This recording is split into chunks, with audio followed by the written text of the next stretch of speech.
Solid liquid और gas.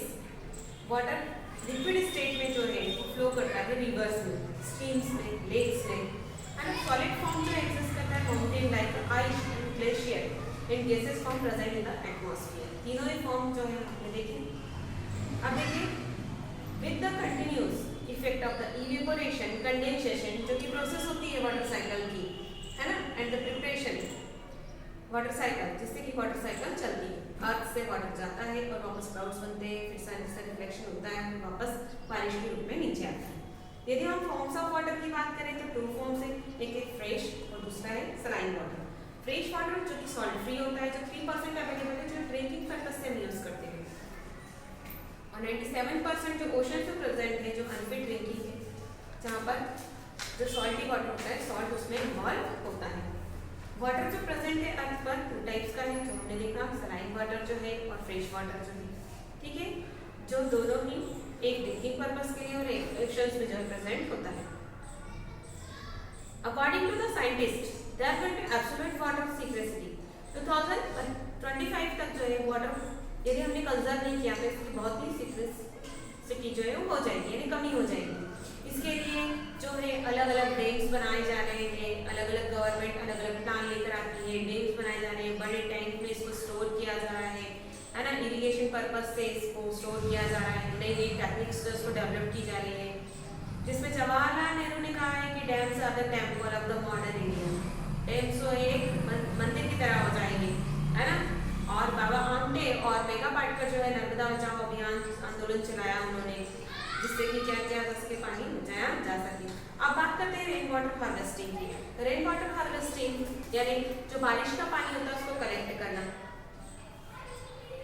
तो इसको जो है कंपलसरी कर दिया। ये प्रोसेस है कि रेन वाटर को बड़े टैंक में या गार्डन में आप निकालें पूरी टेरेस का, ताकि वो इंटरनल अर्थ सरफेस में जो है वाटर लेवल जो इंक्रीज हो सके।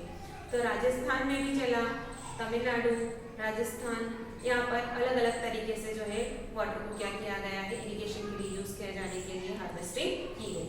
यदि डिस्ट्रीब्यूशन देखें हम वाटर की, तो वाटर के मेजर सोर्स है हमारे पास जो है ओशंस, ठीक है, जो मेजर पार्ट है वो ओशन में प्रेजेंट है इस पानी का। 97% जो Pacific ocean, Atlantic ocean, Indian ocean, Arctic ocean और अटलांटिक ओशन जो है दिया गया है। तो पहले देखते हैं पैसिफिक ओशन। इसे spirit Asia and Australia form of the north America. ये यहाँ से पूरा नीचे से सर्कल बनाकर इंडिया में पूरा फैला हुआ है ना। पैसिफिक ओशन जो है ऊपर की तरफ से फैला हुआ है, एशिया को टच करता है, ऑस्ट्रेलिया को टच करता है, नॉर्थ अमेरिका को टच करता है। ये सबसे बड़ा ओशन कहलाता है ना। Estimated that the cover an area, इसने जितना एरिया कवर किया हुआ है वो दिया हुआ है 16 करोड़ 68 लाख 84,380 स्क्वायर किलोमीटर का। ये सबसे डीपेस्ट गहरा ओशन कहलाता है। मरीना ट्रेंच जो है ये इसका सबसे गहरा पॉइंट है, जो कि सबसे डीपेस्ट पॉइंट माना जाता है, ठीक है, जो कि पैसिफिक ओशन में सबसे डीप है। ठीक, फिर दूसरा आता है अटलांटिक ओशन, ये यूरोप और अफ्रीका के बीच में नॉर्थ साउथ अमेरिका जो टच होता है, ठीक है, सेपरेट करता है यूरोप और अफ्रीका को। बिजिएस्ट ओशन कहा जाता है क्योंकि यहाँ पर कई सारे ऐसे पोर्ट हैं जो कि ट्रेड के लिए काफी इंपॉर्टेंट है ना। They are mainly import harbours in its coast line, लोग जो है इसको यूज करते हैं। फिर आता है इंडियन ओशन, जिसका नाम इंडिया कंट्री पर रखा गया है। ये साउथ ऑफ इंडिया में है, इंडोनेशिया, ऑस्ट्रेलिया और ईस्ट ऑफ अफ्रीका जो है से टच होते हैं, ठीक है। फिर आर्कटिक ओशन की बात करें तो ये आर्कटिक सर्कल में है, नॉर्थ पोल में। अनेरो स्ट्रेच वाटर, बेरिंग स्ट्रेट भी कहा जाता है इसे, पैसिफिक ओशन से कनेक्ट है। It's boundary by the Russia, Greenland, Canada and Alaska, ठीक है। फिर अंटार्कटिक ओशन दिया है। अंटार्कटिक ओशन जो है extend the 3 ocean, the Pacific, Antarctic and Indian ocean. It is also called the southern ocean, जबकि अंटार्कटिका के आसपास है वो आर्कटिक ओशन, अंटार्कटिक ओशन कहलाता है।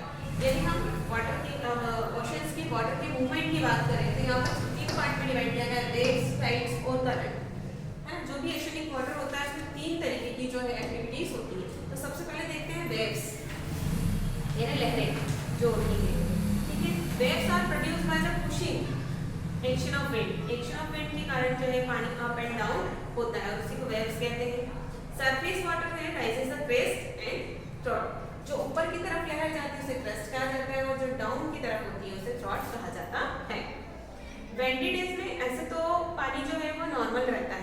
क्लाम रहता है, शांत रहता है, लेकिन जैसे जैसे विंड ब्लो होती है वैसे वैसे लार्ज वेव्स जो है बनना शुरू हो जाती है। और जब स्टॉर्मी वेव्स चलती हैं तो as a case by the Bay of Bengal ऐसा तूफान आता है और साइक्लोन बनता है जो कि ईस्टर्न कोस्ट पे बहुत तबाही मचाता है ना।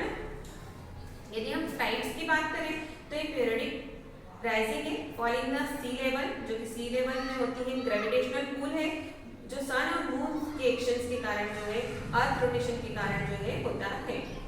तो यहाँ पर आपको डायग्राम बताया है, देखिए जब ये अर्थ और लेफ्ट साइड फुल मून है और यहाँ पर न्यू मून है स्टार्ट होता है, तो यहाँ पर लो टाइड्स बनती है और यहाँ पर स्प्रिंग टाइड्स बनती है। स्प्रिंग टाइड्स नीप टाइड्स की बात करें तो जब ये ऊपर की साइड होता है अर्थ के, है ना, ऊपर के डायरेक्शन में नीचे के डायरेक्शन में होता है, फर्स्ट क्वार्टर में होता है तब नीप टाइड्स होती है। तो इस तरीके से टाइड्स पे जो है सन और मून की रोटेशन का जो है अर्थ की रोटेशन का इफेक्ट पड़ता है। फिर इंपोर्टेंस देखें यदि टाइड्स का, तो they are useful the trade navigation और फिशिंग के लिए यूजफुल है। हाई टाइड्स जो होता है वो बिग शिप्स को पोर्ट में एंटर करने के लिए बहुत ही जरूरी होता है। Tides keep the harbours clean, इसके द्वारा जो प्रेशर आता है उससे हार्बर्स होते हैं, पोर्ट जो होते हैं वो क्लीन हो जाते हैं, कचरा वगैरह दूर चला जाता है। मड ब्रॉट द रिवर, है ना, और पानी में आ जाता है कीचड़। इस तरीके से tides are also used the generation of electricity, इसके फोर्स से इलेक्ट्रिसिटी का जनरेशन किया जाता है, ठीक है। और इसी तरीके से हार्बर्स पर जो फिशरमैन होते हैं वो फिश जब लोड कर लेते हैं तो उनकी बोट जो है उसको रिटर्न करने में हार्बर्स पर ये हेल्प करता है।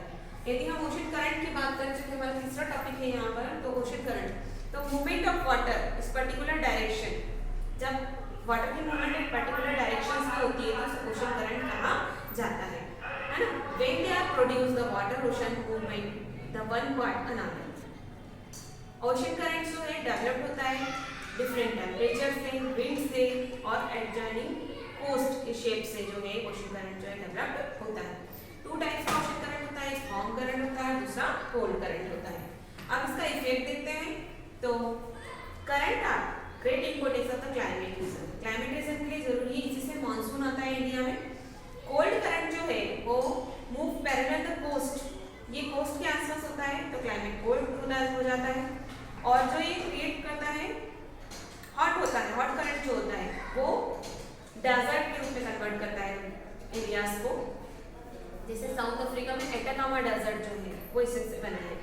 करंट ट्रांसफर द एनर्जी, सन की एनर्जी को ट्रांसफर करता है पूरे वर्ल्ड में। दे इन्फ्लुएंस द सीजन, इसी से जो है कोस्टल रीजन में सीजन्स का इफेक्ट पड़ता है। They are also responsible for the reduction of the differences salinity under ocean water, मतलब सॉल्ट की जो मात्रा है इसी के कारण कम या ज्यादा होती है पानी में।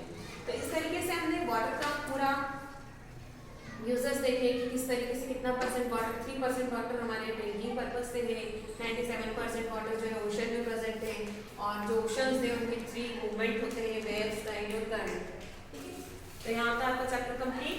Thank you.